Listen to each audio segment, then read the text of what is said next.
الحمد لله رب العالمين والصلاة والسلام على سيد الأنبياء والمرسلين سيدنا ومولانا محمد وآله وصحبه أجمعين أما بعد أعوذ بالله من الشيطان الرجيم بسم الله الرحمن الرحيم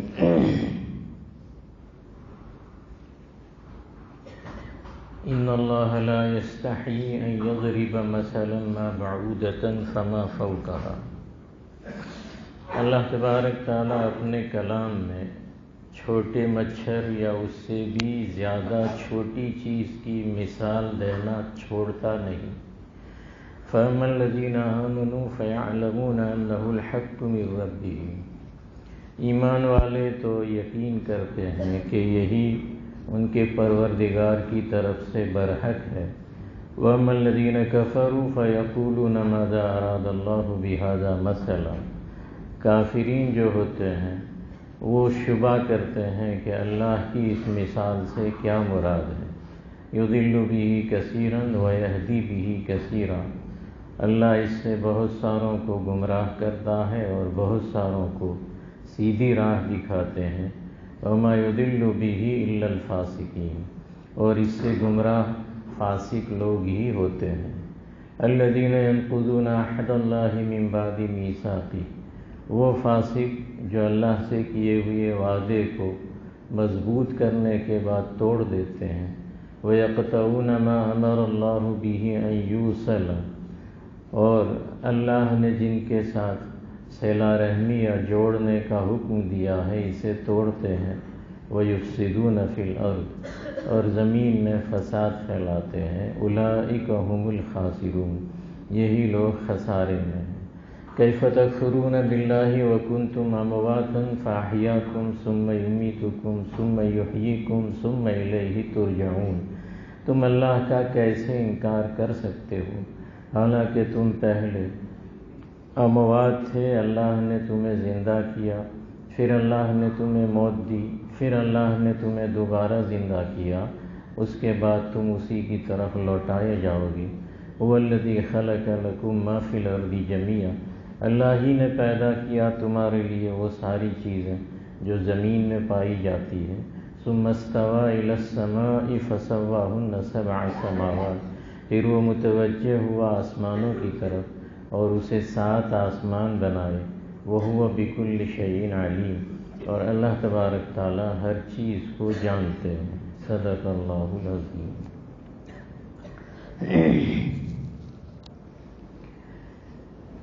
آگے والے رکوع میں اللہ تبارک تعالیٰ نے قرآن کریم کی مناسبت سے کچھ باتیں بیان کی تھی، کچھ دعوے بھی پیش کیے گئے تھے کہ ایسا کوئی کلام تم پیش کر سکو تو کرو، اور یہ بھی کہا تھا کہ یہ کلام جس پر نازل ہوا وہ ہمارے رسول ہیں، اگر نہیں کر سکتے تو مان لو کہ وہ ہمارے رسول ہیں۔ تو گویا اللہ تبارک تعالیٰ نے قرآن کے بارے میں اپنا کلام ہونے کا دعویٰ کیا تھا اور نبی کی رسالت کو سمجھایا تھا۔ آپ جانتے ہیں کہ جب کسی چیز کا دعویٰ کیا جائے تو مدعی کے لیے 2 چیزیں ضروری ہوتی ہیں۔ کوئی دعویٰ کرے کسی چیز کا تو دعویٰ کرنے والا جو ہوتا ہے اس پر 2 چیزوں کا پیش کرنا ضروری ہے۔ ایک تو یہ ہے کہ مدعی اپنے مدعا کو یعنی اپنی بات کو دلیل سے ثابت کرے، یہ ضروری ہے کہ بھئی میں یہ جو کہہ رہا ہوں اس کی یہ دلیل ہے، یہاں تک کہ سامنے والے اس دلیل سے مطمئن ہو جائیں اور جیسے یہ کہتا ہے وہ بھی ایسا کہنے لگیں، ماننے لگیں کہ ہاں بھئی آپ کی بات صحیح ہے۔ ایک بات یہ ہے جیسے قرآن نے دلائل پیش کیے قرآن کے اللہ کے کلام ہونے پر، اور لوگوں نے اسے مانا کہ بھئی ہم ایسا نہیں پیش کر سکتے، اس لیے ماننا چاہیے کہ یہ اللہ کا کلام ہے۔ مدعی کے ذمے دوسری بات یہ ضروری ہوتی ہے کہ اس کے دعوے کے بارے میں سامنے والا کوئی شبہ پیش کرے، کوئی اعتراض کرے کہ بھئی یہ بات ہماری سمجھ میں نہیں آتی، تو اس اعتراض اور شبے کو صاف کرنا، اس کا جواب دینا اور بات کو واضح کرنا، یہ بھی مدعی پر ضروری ہوتا ہے۔ آج قرآن کریم ان لوگوں کی کچھ باتوں کو پیش کر رہا ہے کہ جن کو قرآن پر اعتراض تھا، قرآن کے بارے میں جن کو شبہ تھا، تو ان شبہات کو قرآن بیان کرتا ہے، یعنی ان کا حق ہے کہ اس شبے کو واضح کیا جائے۔ تو قرآن بیان کر کے اب اس کی وضاحت کر رہا ہے، صفائی کر رہا ہے، تاکہ یہ اللہ کا کلام ہے، یہ مدعا ثابت ہو جائے۔ دلیل سے تو ثابت ہوا، اب ان کے شبہات کو دور کیے جا رہے ہیں۔ جیسے کوئی آدمی، آج کل رواج ہے کہ کھڑا ہو کر کسی جلسے میں اپنی تحقیق پیش کرتا ہے، تو اس کو تحقیق پیش کرنے کا موقع دیتے ہیں، آدھا گھنٹہ، 1 گھنٹہ، جو بھی وقت ہو۔ اس کے بعد دوسرے نمبر پر جو کام ہوتا ہے وہ سوال جواب کا ہوتا ہے۔ یہ جب بیٹھے گا تو سننے والوں میں کسی کو کوئی شبہ ہے اس کی بات پر، تو وہ کھڑے ہو کے پیش کرے گا کہ بھئی آپ کی فلاں بات ہماری سمجھ میں نہیں آئی، یا آپ کی فلاں بات فلاں وجہ سے غلط ہے، تو پھر یہ آدمی کھڑا ہوگا اور پھر اس کا جواب دے گا۔ تو یہ بھی ضروری ہے۔ تو یہاں پر قرآن کریم کی ایک بات گویا سامنے والوں کو سمجھ میں نہیں آئی تھی، تو اب انہوں نے اعتراض کیا کہ بھئی اس کو سمجھاؤ، اس کی وضاحت کرو۔ وہ بات کیا ہے؟ قرآن کریم میں کچھ آیات ایسی آئی ہیں کہ جن میں معبودین باطلہ جو بت وغیرہ ہیں، ان کی حقیقت سمجھانے کے لیے کچھ مثالیں دی گئی ہیں۔ مثلا مکڑی کی مثال دی ہے، مکھی کی مثال دی ہے۔ آپ نے اس سے پہلے سن بھی لی ہے وہ آیات کہ بھئی سارے معبود مل کر لن یخلقوا ذبابا، ایک مکھی بھی پیدا نہیں کر سکتے۔ دوسری جگہ ہے کہ تم جن جن چیزوں کی عبادت کرتے ہو وہ سب کے سب کیسا ہیں، اتنے کمزور ہیں، ان کی مثال ہے کمثل العنکبوت اتخذت بیتا وَإِنَّ أَوْهَنَ الْبُيُوتِ لَبَيْتُ الْعَنْكَبُوتِ، کہ وہ مکڑی کے جالے کی طرح ہے کہ ہوا آوے یا ہاتھ مارو تو اس کی کوئی حیثیت نہیں رہتی ہے۔ تو قرآن نے معبودین باطلہ کی کمزوری سمجھانے کے لیے کبھی عنکبوت یعنی مکڑی اور کبھی ذباب یعنی مکھی کی مثالیں دی ہیں۔ ان کو یہ شبہ ہے کہ اللہ تو اتنے بڑے کہ ان سے بڑا کوئی نہیں، خالق اور مالک ہے، اور تم یہ کہتے ہو کہ یہ اللہ کا کلام ہے، تو اللہ کے کلام میں ایسی چھوٹی چھوٹی حقیر چیزیں نہیں آنی چاہیے۔ ان کے کلام میں مثالیں بھی کیسے آنی چاہیے؟ بڑی بڑی مثالیں آنی چاہیے۔ یہ چھوٹی چھوٹی مثالیں اس بات کا ثبوت ہے کہ یہ اللہ کا کلام نہیں ہے۔ اللہ چھوٹی چیزوں کی طرف دھیان نہیں دیتا۔ تو یہ حقیر چیزیں جو ہیں وہ سامنے آئی، اس سے سمجھ میں آتا ہے کہ یہ اللہ کا کلام نہیں ہے۔ باقی مثالیں بڑی بڑی چیزوں کی دی جاتی، یہ محمد نے نعوذ باللہ گھڑ لیا ہے، تو ان کی وجہ سے یہ چھوٹی چھوٹی مثالیں قرآن میں آ گئی۔ یہ ان کا شبہ ہے۔ ایک بچہ بھی سمجھ سکتا ہے اس شبے کو۔ یہ شبہ سب نے کیا، اہل کتاب میں سے یہود نے بھی کیا، بلکہ یہود نے تو یہ آیات جب نازل ہوئی تو اپنے لوگوں کے بیچ نفاق تھا ان میں، تو ہنسنے لگے اور یہ کہنے لگے کہ دیکھو محمد کہتے ہیں اللہ کا کلام ہے، مثال کیسے آئی؟ مکڑی کی آئی نے، مکھی کی آئی ہے، اللہ کو یہ مکھی نے مکڑی سے کیا نسبت کی ہے؟ یہ مثالیں بتا رہی ہے کہ اللہ کا کلام نہیں۔ اس طرح لوگوں کو وہ گمراہ، مشرکین بھی ایسا کہہ رہے تھے اور لوگوں کو گمراہ کر رہے تھے۔ اب آپ سمجھ سکتے ہیں کہ جب کسی چیز کی مثال دینی ہوتی ہے تو مثال کا مقصد کیا ہوتا ہے کہ بات اچھے سے سمجھ میں آ جائے۔ ایسی مثال دی جاتی ہے کہ جس کے لیے دی جائے اس پر وہ پوری فٹ ہو جائے، ایسی مثال دی جاتی ہے۔ جیسے طاقت کی مثال دینی ہو تو طاقتور چیز لائی جائے گی، حسن کی مثال دینی ہو تو خوبصورت چیز کو ذکر کیا جائے گا، بلندی اور اونچائی کی مثال دینی ہو تو کوئی اونچی چیز بیان کی جائے گی، اور کمزوری کی مثال دینی ہو تو کوئی حقیر اور چھوٹی سی چیز بیان کی جائے گی۔ تو ان معبودین باطلہ کی کمزوری بیان کرنا تھا کہ بھئی اپنے آپ کو سنبھال نہیں سکتے، ایک چھوٹی سی مکھی پیدا نہیں کر سکتے، تو ہم کیسے ان کو معبود مان لیں اور ان کے سامنے ہاتھ جوڑیں اور سر ٹیکیں؟ یہ اس قابل نہیں ہے، ساری دنیا کے جمع ہو جائیں تو بھی ایک مکھی نہیں بنا سکتے، تو ہم کیسے اس کو معبود مانیں؟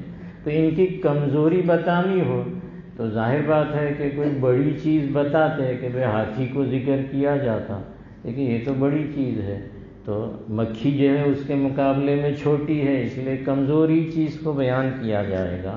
تو اب ممثل لہو پر مثال بالکل فٹ ہو رہی ہے اور سمجھ میں آ رہی ہے، اور مثال کا مقصد بھی پورا ہو رہا ہے، تو بھی یہ لوگ خام خواہ جو ہے وہ اعتراض کرتے تھے۔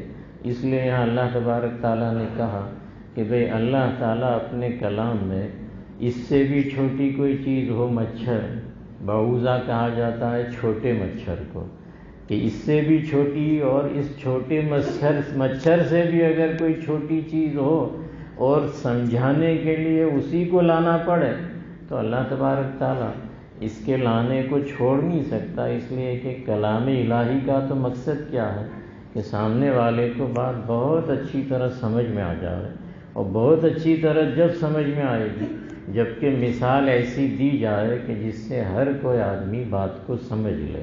یہاں پر اس کا یہ جواب دیا گیا ہے اور بات صاف کی گئی ہے کہ بھئی یہ مثال دینا تو کمزوری کے لیے ہے، اور کمزوری میں کمزور ہی چیز کو ذکر کیا جاتا ہے۔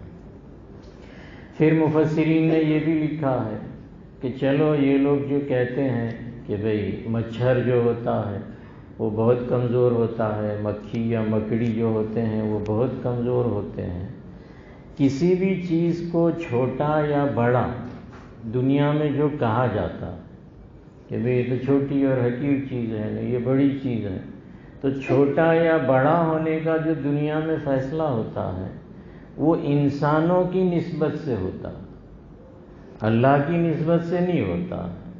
انہوں نے جو ایک چیز کو چھوٹا کر کے مذاق کیا، تو کسی بھی چیز کا چھوٹا یا بڑا ہونا ہوتا ہے وہ ہماری نسبت سے ہوتا ہے کہ بھئی ہماری نظر کے سامنے مچھر چھوٹی سی چیز ہے، اور مثلا ہاتھی ایک بڑی مخلوق ہے، شیر یا اونٹ یہ بڑی مخلوق ہے، اور مکھی اور مکڑی اس کے مقابلے میں چھوٹی ہے۔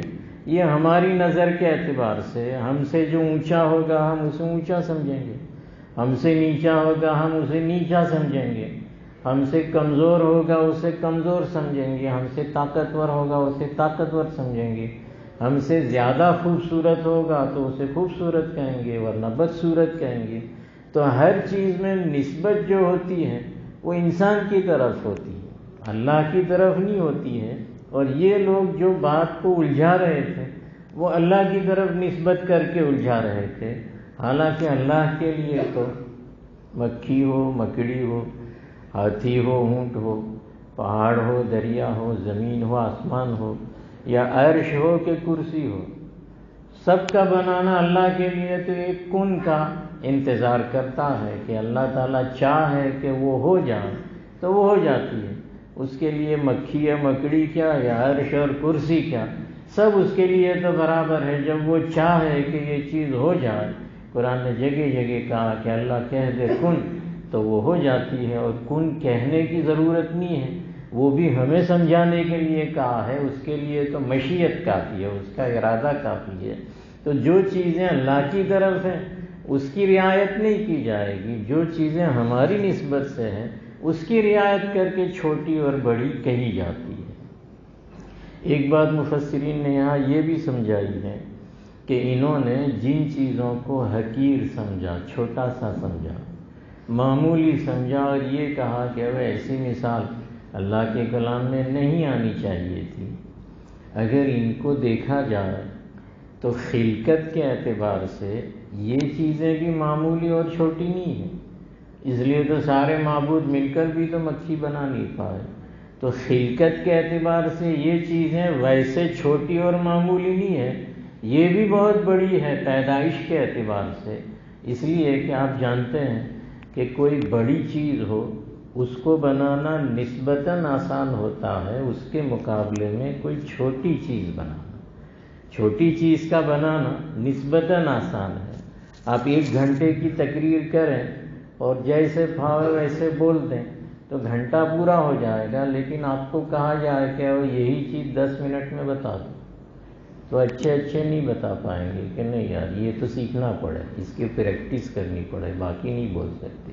تو جو بھائی وہ بولنا آسان ہے اور مطلب کی دلیل کے ساتھ چیز بولنا یہ دشوار ہے۔ بڑی چیز کا بنانا نسبتاً آسان ہے، چھوٹی چیزیں اینٹک مانی جاتی ہیں، اس کا بنانا دشوار ہے۔ اگر آپ دیکھ لیجئے یہاں جو بعوضہ کہا گیا ہے مچھر، اس کی آپ خلقت دیکھیں اور اس کے مقابلے میں بڑی چیز جانوروں میں مثلاً ہاتھی ہے۔ ہاتھی کے جتنے اعضاء ہیں اتنے ہی مچھر کے ہیں اور ہو بہو ہے، وہ بڑا ہے نا یہ چھوٹا ہے۔ اب یہ بڑے کی چھوٹی کاپی کرنا یہ دشوار ہوتا ہے۔ زندگی دونوں میں، حیات دونوں میں، اس سے آگے اس کو کچھ اعضاء اور زیادہ دے دیے گئے۔ ہاتھی کے پاس پر نہیں ہے، اس کے پاس اڑنے کے پر بھی ہیں کہ مچھر اڑتا بھی ہے اور جہاں چاہے وہاں جاتا ہے۔ تو یہ تنوع ہو گیا کہ بڑی چیز میں جو بات نہیں تھی اللہ نے چھوٹی چیز میں پیدا کی کہ معمولی چیز ہو اور وہ اڑے بھی، وہ کیسا اڑتا ہے آپ دیکھتے ہیں، آپ ماننا چاہیں بھاگ جاتا ہے۔ تو ایک چیز یہ ہوئی۔ پھر جسے یہ چھوٹی کہتے ہیں، انسانوں کی نسبت سے اگر دیکھی جائے تو سب سے زیادہ پریشان کرنے والی انسان کو یہی چھوٹی چیز ہے۔ ہاتھی اور شیر تو جنگل میں رہتے ہیں، شیر ہوگا پر جنگل کا راجا ہے، آپ کی بستی میں اپنے اعتبار سے کبھی نہیں آتا، وہ بھی سمجھتا ہے کہ مار کھانی پڑے گی، گولی سے مر جاؤں گا۔ جنگل اس کی حدود ہے۔ لیکن مکھی اور مچھر کیا ہیں، آپ چاہیں جتنی گھر کی صفائی کریں لیکن آپ کے چہرے کے آگے مکھی بیٹھے گی اور مچھر بھی کاٹیں گے، وہ کہاں کاٹیں گے، آپ کا خون ہی چوسیں گے۔ اسی لیے کہاوتیں ہو گئی مچھر کے بارے میں کہ اجرؤ من البعوضہ، کہ کوئی آدمی بہت جری ہو تو کہتے ہیں یہ تو مچھر سے بھی زیادہ جری ہے۔ تو انسان جو اشرف تھا، یہ چھوٹی چھوٹی مخلوقات اللہ کی اسے چیلنج کرتی ہے، جن کو یہ حقیر کہتے ہیں، لیکن یہ حقیر نہیں ہے، یہ بڑی بڑی ہیں کہ آدمی اس کے سامنے چاہے جتنے بھی طریقے اختیار کر لیں لیکن انہیں ختم نہیں کر سکتا ہے اور وہ پریشان ہو جاتا ہے۔ مامون الرشید ایک مرتبہ خطبہ دے رہا تھا اور ایک مکھی نے پورے خطبے میں اسے پریشان کیا، بار بار اڑاتا تھا لیکن پھر آ کے بیٹھ جاتی، تو اس نے خطبہ بھی مختصر کیا اور اس کے چہرے مہرے کی جو بناوٹ ہے وہ بھی بگڑ جاتی تھی کہ ایک طرف بات کرنا چاہتا تھا، مکھی آ گیا تو بات بھی بھول جاتا تھا۔ تو ایک مکھی انسان کا سکون بھی ختم کر دیتی ہے نا، مزاج بھی اس کا ختم کر دیتی ہے۔ خطبہ پورا ہونے کے بعد اس کا وزیر یہ دیکھ رہا تھا، پھر جب ملاقات ہوئی تو اس نے کہا وزیر کو کہ یار اللہ نے یہ مکھی کیوں پیدا کی ہوگی، آج پورے خطبے میں پریشان کیا، کیوں پیدا کی ہوگی، کوئی فائدہ تو نہیں ہے اس کا۔ وزیر نے کہا کہ آپ جیسے بادشاہوں کو قابو میں کرنے کے لیے پیدا کیا، کہ آپ کو اپنی حقیقت سمجھ میں آئی کہ میں بادشاہ ہوں لیکن مکھی کے سامنے بھی میرا کچھ چلتا نہیں ہے۔ ایک مچھر نے نمرود کی جان لی تھی، آپ جانتے ہیں، اللہ تبارک تعالیٰ نے اسے مسلط کر دیا، گھس گیا اندر اور سارا کا سارا دماغ ختم کر دیا اور اس کی وجہ سے وہ مر گیا۔ تو جنہیں یہ حقیر کہتے ہیں یہ بھی کہاں چھوٹی چیزیں ہیں، انہوں نے اس کی حیثیت نہیں دیکھی کہ یہ چھوٹی نہیں ہے، یہ بھی بڑی بڑی چیزیں ہیں کہ انسان ان کے سامنے حقیر آج بھی ثابت ہو رہا ہے، اور یہ آج بھی جو ہے وہ اتنی جرأت کے ساتھ انسان کے ساتھ اور اس کے بیچ میں رہتے ہیں۔ پھر یہ ہے کہ مکھیاں جو ہیں وہ جسے اچھی مامون الرشید کہہ رہا تھا کہ اس کو کیوں بنایا اللہ نے، اس کو بھی بادشاہت مل گئی تھی لیکن سارے بادشاہوں کے پاس دماغ نہیں ہوتے، یا ہوتے ہیں پر کام میں نہیں لاتے ہیں۔ لوگوں نے یہ لکھا ہے کہ اگر دو چیزیں نہ ہوتی دنیا میں، مکھیاں اور ہوا، تو ساری دنیا بدبو سے بھر جاتی اور انسانوں کے لیے جینا دشوار ہو جاتا۔ ساری بدبو کا علاج یہ دونوں کر دیتے ہیں اور ہم خوشنما ہوا میں زندگی جی سکتے ہیں۔ تو اللہ کی بنائی ہوئی کوئی بھی چیز فضول نہیں ہے۔ تو یہاں پر جسے وہ حقیر کہہ رہے تھے، ان کے بارے میں اللہ کہتے ہیں کہ تم مانو، باقی کمزوری بتانے کے لیے اسی کو ذکر کیا جائے گا۔ تو کہا ان اللہ لا یستحی ان یضرب مثلا ما بعودۃ فما فوقها، کہ اللہ تبارک تعالیٰ مچھر، بعوضہ چھوٹے مچھر کو کہتے ہیں، بڑے مچھر کو نہیں کہتے، اور بعض کہتے ہیں کہ یہ ازداد میں سے ہیں، بڑے اس کو بھی کہتے ہیں، چھوٹے کو بھی کہا جاتا ہے۔ چھوٹے مچھر کی مثال یہاں بیان کی، اور پھر آیت میں فما فو کہا ہے کہ ایک تو چھوٹا مچھر، اور اس کے بعد آیت کا اعجاز ہے کہ یہ کہا کہ اس سے بھی اگر کوئی چھوٹی چیز ہو تو اللہ اس کی بھی مثال دے گا۔ اگر کسی کا چھوٹا پن ثابت کرنا، اس وقت جب اس سے بھی چھوٹی مثال آئے تو یہ نہیں کہنا کہ لو اللہ تو اس سے بھی چھوٹی لے آئی ہے، اس وقت بھی یہی سمجھنا کہ اب اسی مثال کی ضرورت تھی۔ تو یہاں پر فما فو کہا میں اور بھی چھوٹی چیز کو قرآن نے کہا، لیکن نام نہیں لیا اس کا۔ مچھر کا تو نام لیا چھوٹے، لیکن اس سے بھی زیادہ چھوٹی چیز کی اللہ مثال دے سکتا ہے، اس کا نام نہیں لیا، خالی مطلق چھوڑ دیا۔ اس سے اس بات کی طرف اشارہ تھا کہ تم لوگوں نے اپنی نیری یا سگی آنکھوں سے چھوٹی سے چھوٹی مخلوق جو ہماری دیکھی ہے، وہ چھوٹا مچھر ہے یا پسو ہے، وہ سب سے چھوٹا ہے جو ہم اپنی آنکھ سے دیکھتے ہیں۔ اور اللہ فما فو کہا میں یہ بتا رہے ہیں کہ ابھی تو تم اپنی ان آنکھوں سے ہماری چھوٹی چھوٹی مخلوقات کو جو ذروں سے بھی چھوٹی ہے نہیں دیکھ رہے ہو، اور ابھی وہ آلات ایجاد نہیں ہوئے ہیں کہ جس سے ایسی چھوٹی چھوٹی چیزیں نظر آ جائیں۔ لیکن 1200 1400 سال جب گزر جائیں گے اسلام کو اور دنیا ترقی کرے گی، تو اس وقت بہت ساری ایسی مشینیں ایجاد ہوں گی جس سے چھوٹی چیزیں بڑی نظر آئے گی، اور اس میں امراض کے جتنے بھی جراثیم ہیں وہ چیک کیے جائیں گے۔ جیسے لیبوریٹری میں چھوٹا سا منی کا ایک قطرہ ڈالیں، اس میں جتنے 100 200 300 400 جرثومے ہوتے ہیں وہ سب اس کانچ میں نظر آتے ہیں، دوڑتے بھاگتے نظر آتے ہیں، اور اس میں تو سگی آنکھ سے کچھ بھی دکھتا نہیں تھا۔ تو آلات وجود میں آئیں گے تب تم ان چھوٹی چھوٹی مخلوقات کو بھی دیکھو گے، پر ابھی نہیں دیکھ سکتے، اس لیے ہم ابھی سب سے چھوٹی جو بعوضہ ہے اسے بیان کرتے ہیں۔ اللہ نے کافروں کے بتوں کی کمزوری تو دو چیزوں سے بیان کی تھی، ایک مکڑی سے اور ایک مکھی سے۔ مکڑی یعنی کروڑیوں، مکڑی سے اور مکھی سے، مچھر سے بیان نہیں کیے قرآن میں، لیکن مکڑی اور مکھی یہ مچھر سے بڑے ہیں، کبھی کبھی بہت بڑے بھی ہوتے ہیں۔ تو کہتے ہیں یہ تو چلو تو بھی بڑے ہیں، ہم اس کو چھوڑ دیتے ہیں، مچھر کا ذکر کرتے ہیں، اور وہ بھی جو دو ہوتے ہیں بڑے چھوٹے، اس میں چھوٹے والا۔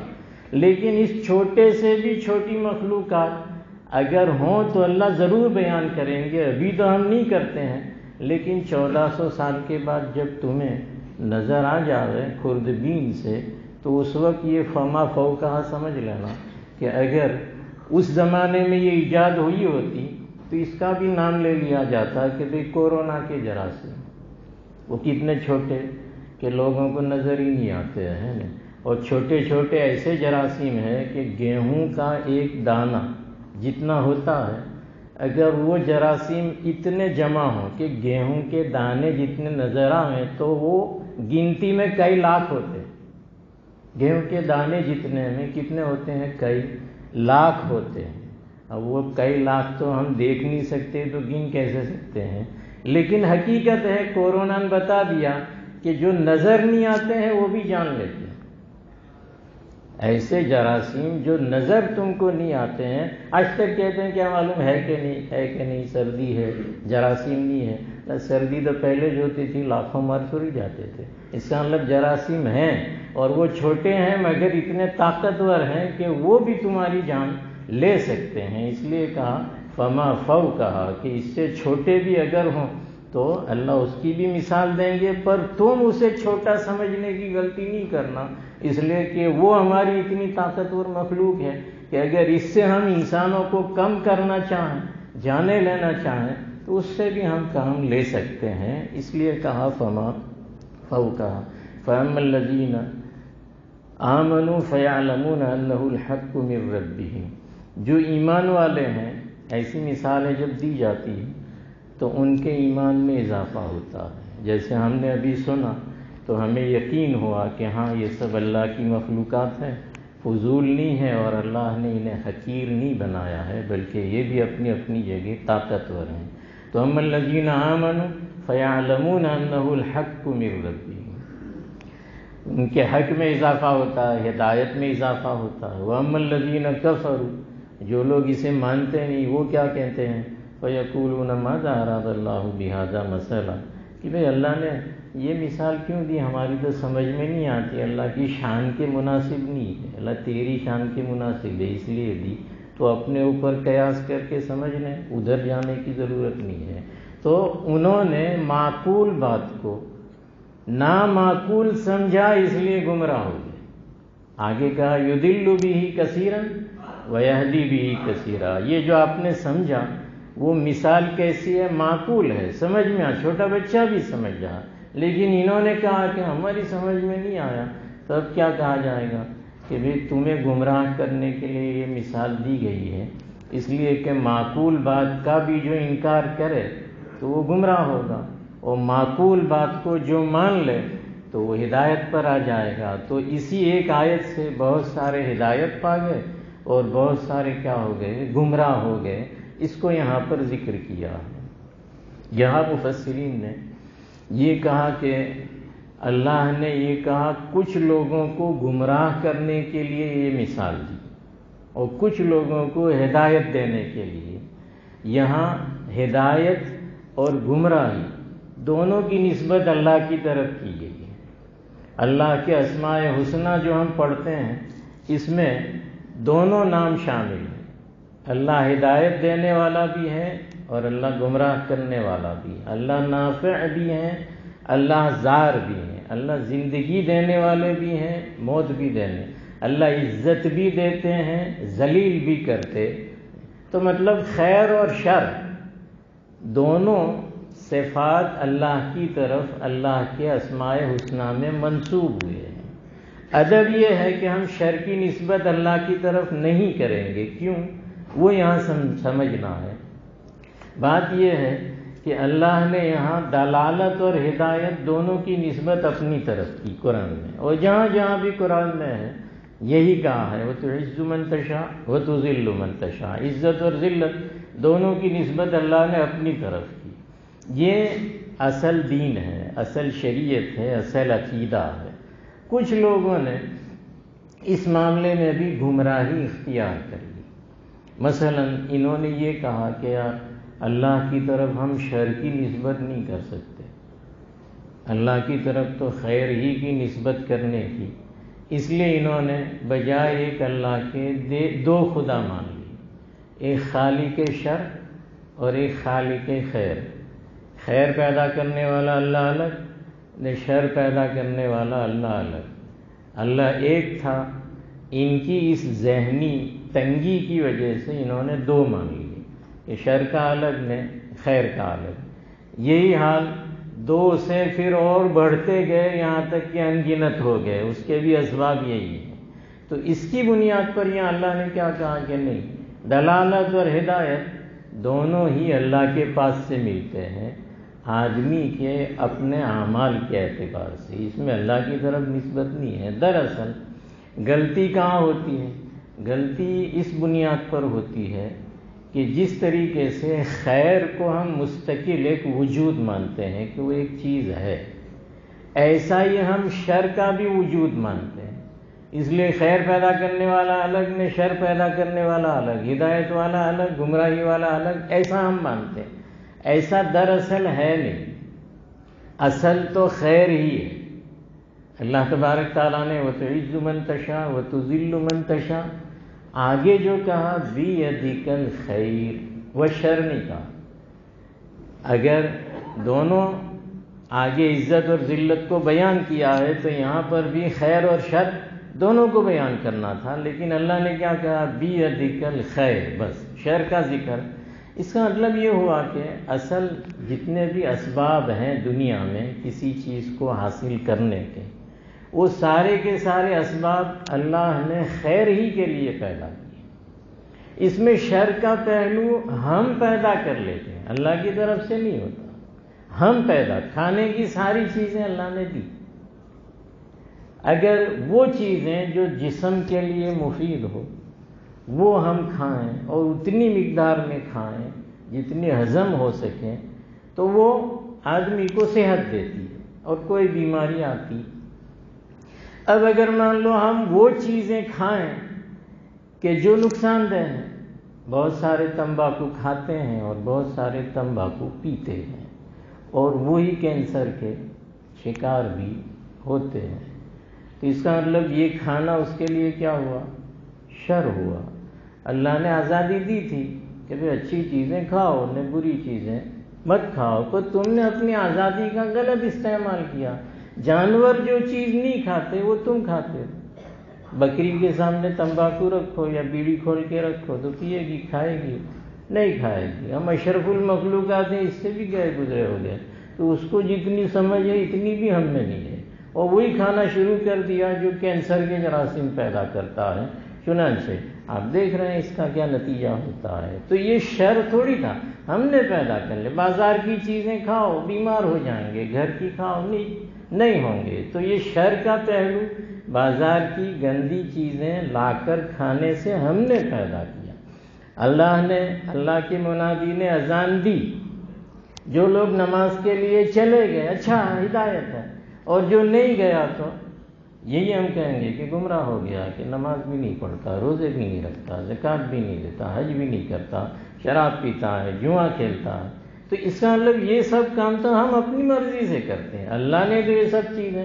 اب آپ چھری لا کے رکھتے ہیں گھر سے سبزی کاٹنے کے لیے، سبزی کاٹنے کے لیے ٹھیک ہے، لیکن کوئی گلا کاٹے تو چھری اس لیے تھوڑی تھی، وہ تو تم نے غلط استعمال اس کا کیا۔ تو تم نے جب تک سبزی کاٹی جاتی تھی، گوشت کاٹا جاتا تھا، یہ مفید تھی، خیر تھا کہ اس کے بغیر کوئی چیز کٹے نہیں، لیکن تم نے اس سے گلا کاٹا تو تم نے اسے برا کیا۔ آگ سے ہانڈی پکے تو صحیح ہے، کسی کا گھر جلا دو تو یہ برا ہے۔ تو شر ہم کر لیتے ہیں، اللہ کی طرف سے نہیں ہوتا ہے۔ اللہ کی دی ہوئی آزادی کو ہم غلط استعمال کرتے ہیں، اس لیے اصلاً تو مالک الملک یا مسبب الاسباب وہی ہیں، اس لیے نسبت تو اسی کی طرف ہوگی۔ شر اور خیر میں دوسرا خدا ماننے کی ضرورت نہیں ہے، لیکن شر کی نسبت ہم اللہ کی طرف نہیں کریں گے۔ کینسر ہو گیا تو اب ہم یہ کہیں گے اپنی زبان سے کہ میں نے اپنی عادت نہیں چھوڑی اس لیے ہوا، اب یہ نہیں کہنا اللہ نے کیا ہے، اگر نہیں کھاتے نہیں ہوتا۔ تو اس کا مطلب یہ ہوا کہ اب شر کی نسبت ادھر کرو گے کہ دیکھو ان سب کو نہیں ہوا، مجھے جو ہو گیا، تو دھندے ایسے کیے اس لیے ہوا ہے، اگر ایسا نہیں کرتا تو نہیں ہوتا۔ تو اسباب امراض کو ہم دعوت دیتے ہیں، اسباب صحت اختیار کرو تو اصل خیر ہے، شر نہیں ہے، اس لیے یہاں پر یہ کہا گیا ہے۔ تو یہ غلط فہمی ہوئی اور لوگوں نے بہت سارے خدا اس کی وجہ سے مان لیے ہیں۔ وَمَا يُضِلُّ بِهِ إِلَّا الْفَاسِقِينَ، اور ایسی مثالوں سے گمراہ کون ہوتے ہیں؟ وہ لوگ ہوتے ہیں جو فاسق ہوتے ہیں۔ فسق ایک ایسا لفظ ہے کہ جو پہلی مرتبہ قرآن میں استعمال کیا گیا ہے۔ ایسا کہتے ہیں کہ فسق یا فاسق کا لفظ کلام عرب میں قرآن سے پہلے کسی کے لیے استعمال نہیں کیا گیا، یہ ہے تو عربی کا لفظ، لیکن حد سے آگے نکل جانا، اپنی حد چھوڑ دینا، اس کو فسق کہا جاتا ہے۔ لیکن زمانے جاہلیت میں نزول قرآن سے پہلے کہیں بھی یہ لفظ کسی انسان کے لیے استعمال نہیں کیا گیا، یہ قرآن میں پہلی بار استعمال ہوا۔ اور کچھ اصطلاحیں اور الفاظ ایسے ہیں کہ جس کو قرآن نے استعمال کر کے لوگوں کو اس کے معنی اور مطالب سمجھائے ہیں، ان میں کا ایک فاسق ہے۔ فاسق کی 3 جو ہیں وہ قسمیں یا 3 درجے ہیں۔ پہلا فسق تو یہ ہے کہ آدمی طاعت کو چھوڑ کے معصیت کرنے لگے، مگر اس معصیت کو برا بھی سمجھے، نیکی نہ کرے، گناہ کرے، لیکن گناہ کو گناہ بھی سمجھے، تو اس نے طاعت کو چھوڑ دی ہے، اس میں فاسق تو ہو گیا لغوی طور پر، کسی چیز کو چھوڑ دینا، لیکن جسے اختیار کیا ہے پہلے مرحلے میں وہ اسے برا سمجھتا، کوئی کہنے جا رہا تھا کہ ہاں آپ نہیں کریں گے کہ، تو یہ پہلا مرحلہ۔ اس کے بعد وہ جو عمل ہوتا ہے اس کا وہ اتنا عادی ہو جاتا ہے کہ اس میں منہمک ہو جاتا ہے۔ مثلا شراب کبھی کبھار پیتا تھا، اب اس کا عادی ہو گیا، اس طرح دوسرے جتنے بھی گناہ، یہ دوسرا اس کا فسق کا مرحلہ ہے کہ اب وہ اس کا عادی ہو گیا، اس کا مطلب اس کے ذہن سے اس کی برائی نکل گئی، اس لیے اس نے اس کو اپنی عادت بنا لی۔ اگر برائی سمجھتا تو یقیناً وہ اس کی عادت نہیں بناتا۔ تو پہلا معصیت کرنا ہے، دوسرا درجہ معصیت میں انہماک ہے کہ وہی کرنے لگے، اب طاعت بالکل نہ کرے، اور تیسرا درجہ کیا ہے کہ ان گناہوں کو گناہ نہ سمجھ کر کرے، پہلے درجے سے الٹا کہ گناہوں کو گناہ نہ سمجھ کے کرے، یہ سمجھے کہ یہ تو چلے تھے، یہ کوئی دین وین نعوذ باللہ کوئی چیز نہیں ہے، جو چاہو کرو۔ یہ جب تیسرے درجے میں فسق آتا ہے کہ گناہ کرتا ہے اور اسے گناہ بھی نہیں سمجھتا ہے، تو پھر اس کا تعلق کفر سے جڑ جاتا ہے، اس لیے کہ کافر بھی اللہ کا انکار کرتا ہے مگر اسے برا نہیں سمجھتا ہے، اس لیے یہاں یہ کہا وَمَا يُضِلُّ بِهِ إِلَّا الْفَاسِقِينَ کہ اس سے کون لوگ گمراہ ہوتے ہیں، کفر میں کون داخل ہو جاتے ہیں، جو فسق کے تیسرے درجے میں چلے جاتے ہیں، جن کے بارے میں کہا الَّذِينَ يَنقُضُونَ عَهْدَ اللَّهِ مِن بَعْدِ مِيثَاقِهِ، جو اللہ سے کیے ہوئے وعدے کو توڑ دیتے ہیں، اور وہ چیزیں جس سے اللہ نے جوڑنے کا حکم دیا تھا اس سے تعلق منقطع کرتے ہیں اور زمین میں فساد پھیلاتے ہیں۔ عہد و پیمان کا ذکر کیا، فسق آپ نے سمجھا کہ جو چیز طے ہوئی تھی اسے چھوڑ کے نکل جانا، حد سے تجاوز کرنا۔ اب ہمارے یہاں قرآن اور حدیث کی روشنی میں 3 عہود ملتے ہیں، 3 میثاق ملتے ہیں، 3 وعدے ملتے ہیں جو ہم کرتے ہیں۔ ایک وعدہ عہد الستو کا ہے، جس کو قرآن نے کہا الستو بربکم قالوا بلی، سب کو اللہ نے جمع کیا تھا ایک میدان میں، سب کی روحوں کو، اور کہا تھا کہ میں تمہارا رب نہیں ہوں، تو سب نے کہا ہاں ہے، تو ہم سب نے اقرار کیا۔ آج جو نہیں مانتا اس نے بھی کہا تھا کہ ہاں آپ ہی ہمارے پروردگار ہیں۔ تو یہ ینقضون عہد اللہ، وہ جو وعدہ کیا تھا دنیا میں آ کے انہوں نے کیا کیا، اس وعدے کو توڑ دیا، یعنی حد سے نکل گئے، کیے ہوئے وعدے کو بھول گئے، اسے فسق کہا جاتا ہے۔ دوسرے وعدے یا عہود کیا ہیں؟ قرآن نے بیان کیا ہے کہ سارے نبیوں سے اللہ تعالیٰ وعدہ لیتا ہے، اخذ اللہ میثاق النبیین، کہ سارے نبیوں سے اللہ تعالیٰ وعدہ لیتا ہے کہ بھئی جو دین میں تمہیں دیتا ہوں کتاب کی شکل میں، وحی کی شکل میں، وہ دین اپنی قوم تک پہنچا دینا، اسے ذرا برابر بھی چھپانا نہیں ہے، سب بیان کر دینا ہے۔ تو یہ نبیوں کا عہد تھا، وہ بھی ان سے پوچھا جائے گا۔ قرآن میں ہے کہ ان العہد کان عنہ مسئولا، چنانچہ ہر نبی کو اس نبی کی امت کا جب حساب ہوگا تو اس وقت نبی کو بھی وہاں کھڑا رکھا جائے گا، جیسے آپ نے حضرت عیسیٰ کو پہلے سنا۔ اور تیسرا وعدہ کن کا ہے؟ اس امت کے علماء سے ہے۔ قرآن نے اس کو بھی بیان کیا ہے کہ علماء امت کو، جیسے صحابہ کو آپ صلی اللہ علیہ وسلم نے پڑھایا صفا کے مدرسے میں، اور جب ان کی تعلیم 8-9 سال کی مدینے میں پوری ہو گئی تو حجۃ الوداع میں کہا الا فلیبلغ شاہد الغائب، کہ بھئی اس علم کی اب تبلیغ کرو، جو یہاں نہیں ہے ان تک یہ پہنچا دو۔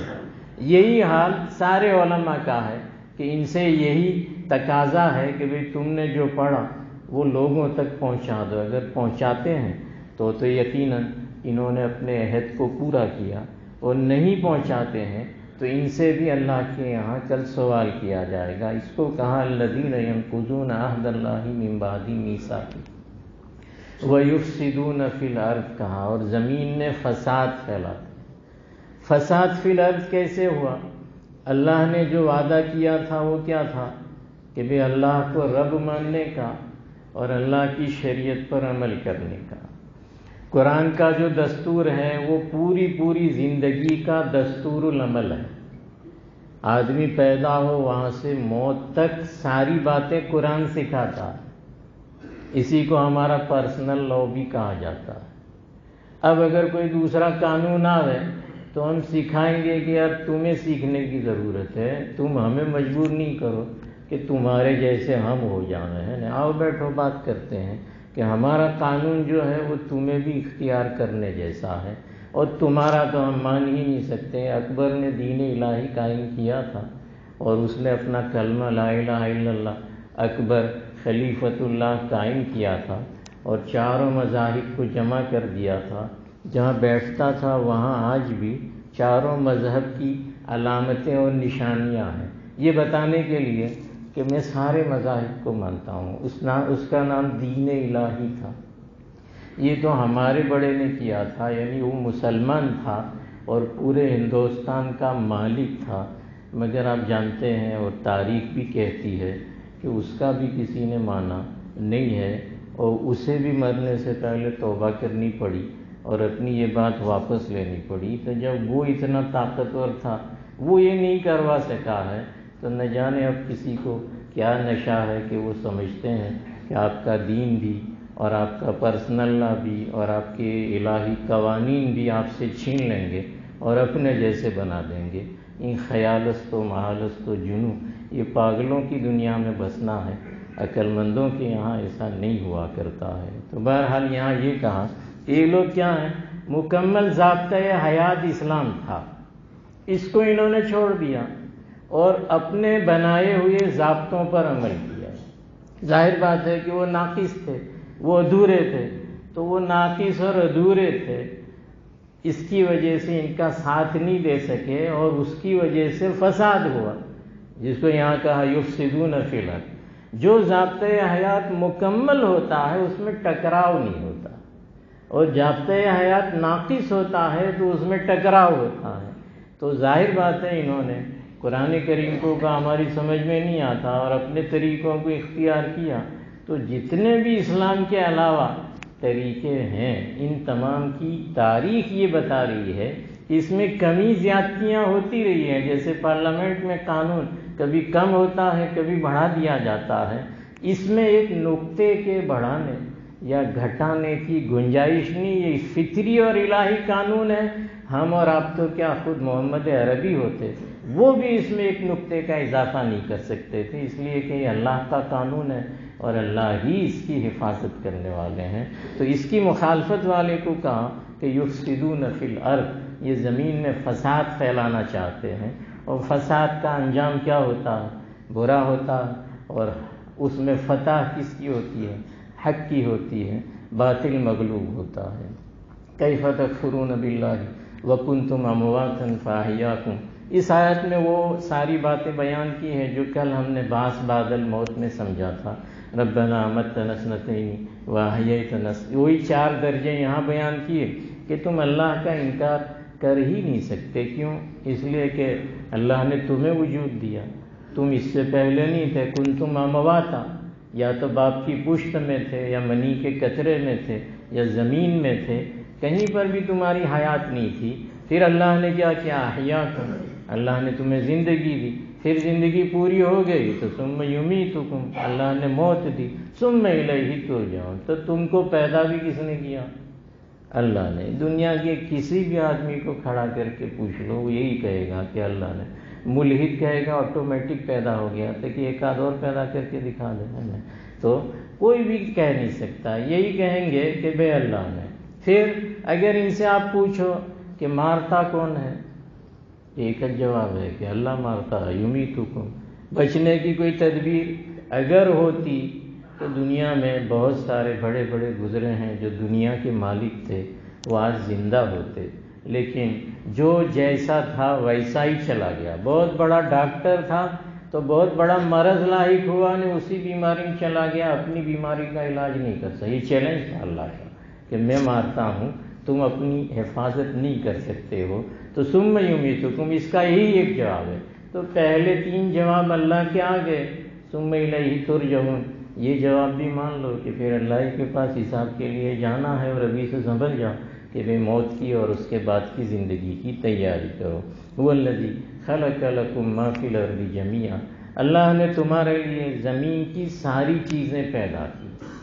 یہاں ایک نقطہ سمجھایا ہے کہ یہ کہا گیا ہے کہ اللہ نے زمین کی ساری چیزیں پیدا کی، اس کا مطلب اللہ خالق ہوا، اور ما سوی اللہ، اللہ کو چھوڑ کر جو بھی ہے وہ سب مخلوق ہے۔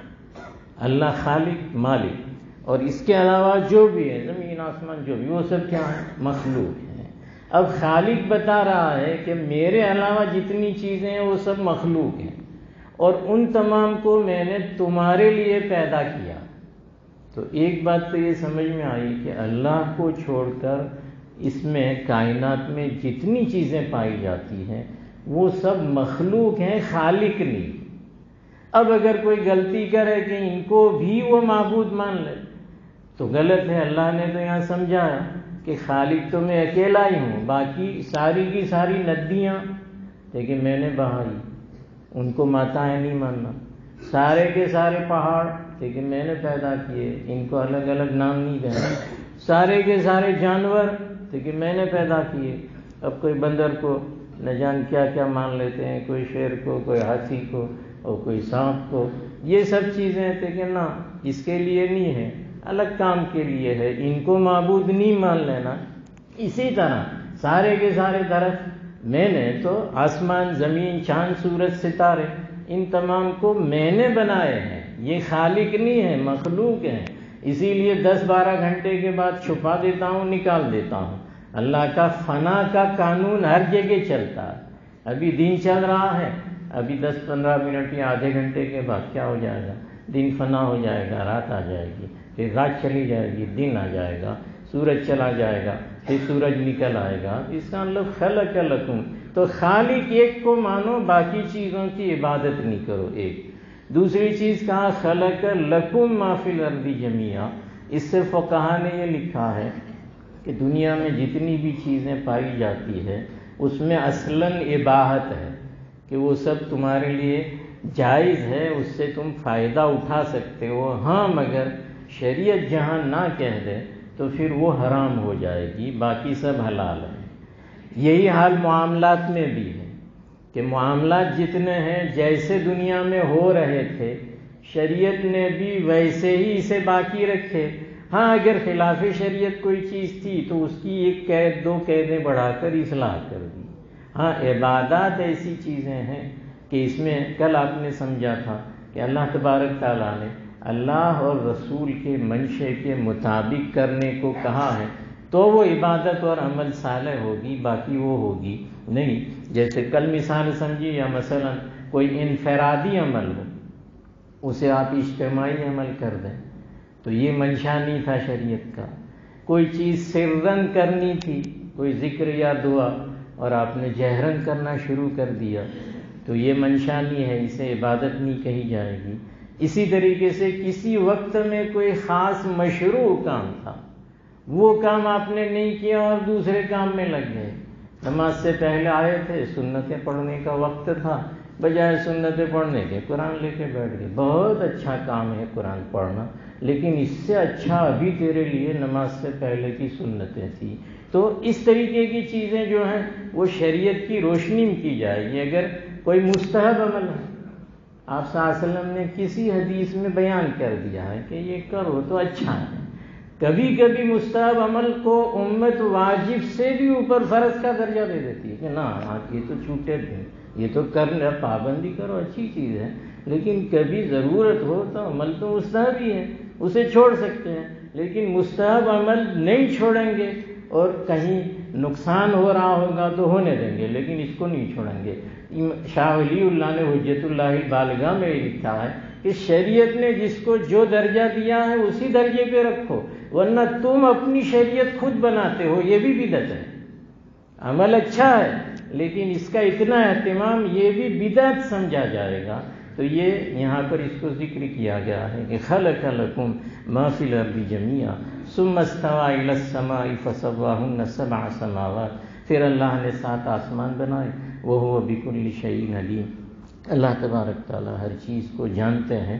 علیم کا مطلب یہ ہے کہ اس کے علم کے مطابق ساری چیزیں ہوئی ہیں، چاہے شریعت کے احکام ہماری ناقص علم کی وجہ سے ہمیں سمجھ میں نہ آئے تو اس کا یہ مطلب نہیں ہے کہ اس پر عمل نہیں کرنا۔ فقہ کی کتابوں میں آتا ہے کہ اگر شریعت کا تعلق عقل پر ہوتا تو موزے کے نیچے مسح کرنے کا حکم دیا جاتا، لیکن مسح کہاں ہوتا؟ موزے کے اوپر، اور مٹی کہاں لگے گی؟ موزے کے نیچے۔ آپ کی عقل کیا کہے گی؟ کیا نیچے صاف کرو نا؟ تو نیچے کے لیے نہیں کہا، اوپر مسح کرو۔ اگر کہ یہ میری سمجھ میں نہیں آتا، میں تو نیچے کروں گا، تو یہ حکم نہیں ہے کہ بھئی جہاں شریعت کا کوئی حکم ہو وہاں عقل دوڑانے کی ضرورت نہیں ہے۔ ما اوتیتم من العلم الا قلیلا، تمہیں کم علم دیا گیا ہے، ابھی سمجھ میں نہیں آئے گا۔ بس مان لو آپ کے زمانے میں قرآن نازل ہو رہا تھا، بہت ساری چیزیں لوگوں کو سمجھ میں نہیں آئی تھی، لیکن آج سمجھدار سے سمجھدار انسانوں کو سمجھ میں آ گئی، سائنسدانوں کو، فلسفیوں کو، اور ایک ایک نقطہ ان کی ایمان کا ذریعہ بن گیا ہے۔ اس لیے کہا کہ اللہ نے جو چیزیں دی ہیں وہ کس کی دی ہوئی ہیں؟ اللہ کی دی ہوئی ہیں، جو عالم ہے، علیم ہے، علام ہے۔ تینوں صفتیں اللہ نے اپنی قرآن میں بیان کی۔ سبحانک اللہم وبحمدک وتبارک اسمک وتعالی جدک وجل ثناؤک ولا الہ غیرک، یا رب صلی وسلم دائما ابدا علی حبیبک خیر خلق کلہم۔ یا اللہ گناہوں کو معاف فرما، خطاؤں سے درگزر فرما، یا اللہ گناہوں سے بچنے میں ہماری مدد فرما، نفس اور شیطان پر ہمیں قابو عطا فرما۔ ہم نہیں چاہتے گناہ ہوں لیکن ہو جاتے ہیں، یا اللہ اگر آپ کی مدد شامل حال ہو گئی تو یا اللہ ہم گناہوں سے بچ جائیں گے، جو ہو گئے اللہ اسے معاف فرما اور باقی پر ہماری مدد فرما۔ طبیعت چاہے نہ چاہے گناہوں کے کام سے پیشانی کے بال پکڑ کے واپس کھینچ لے، یا اللہ اس کے مواقع ہمیں عطا نہ فرما، اور یا اللہ طبیعت چاہے نہ چاہے نیکیوں کے کام کی طرف لے جا، اور دین کے کام کے لیے اللہ ہمیں اور ہماری ذات کو استعمال کر لے۔ یا اللہ محض آپ کے فضل و کرم سے آج جن کو معافی ملنے والی ہے ان معافی ملنے والوں میں ہمارا نام بھی شامل فرما لے۔ ہماری مغفرت فرما، ماں باپ کی مغفرت فرما، بھائی بہنوں کی مغفرت فرما، اعزاء اقارب کی مغفرت فرما، حاضرین مجلس کی مغفرت فرما، ہمارے گاؤں والوں کی مغفرت فرما، پوری امت کی مغفرت فرما، ہمارے مردوں اور زندوں کی مغفرت فرما۔ یا اللہ تو معاف کر دے گا تو تیری تو یہ عادت ہے، یا اللہ تیرے خزانے میں کوئی کمی نہیں ہوگی، لیکن ہماری زندگی بن جائے گی، ہماری آخرت بھی بن جائے گی۔ یا اللہ محض آپ کے فضل و کرم سے معاف فرما اور ہدایت اور صراط مستقیم پر جمع دے۔ باقی زندگی یا اللہ تیری طاعت اور شریعت کے مطابق گزارنے کی توفیق عطا فرما، معصیتوں سے حفاظت فرما، فسق و فجور سے حفاظت فرما، ایمان کامل عطا فرما، اپنی طاعت عطا فرما، اپنی رضا عطا فرما، اپنی محبت عطا فرما، اپنا استحضار عطا فرما۔ تو ہم سے راضی ہو جا اور ہمیں اعمال خیر کے ذریعے اپنے سے راضی کر لے، سنت و شریعت کی اتباع عطا فرما، پورے اسلام میں داخل ہونے کی توفیق عطا فرما۔ یا اللہ امت میں غفلت ہے، سستی ہے، بے راہ روی ہے، یا اللہ مسجدیں خالی ہیں اور جب کوئی دوسرا اس پر قبضہ کرتا ہے تو اس کو بچانے کی فکر کرتے ہیں۔ یا اللہ ہماری مسجدوں کو 5 نمازوں سے آباد فرما، ہماری بستی کو اور ساری مسلم بستیوں کو 100% نماز پڑھنے والے بنا دے، 100% اسلامی شعائر پہ چلنے والے بنا دے، 100% اسلامی تہذیب و تمدن سے محبت کرنے والے بنا دے۔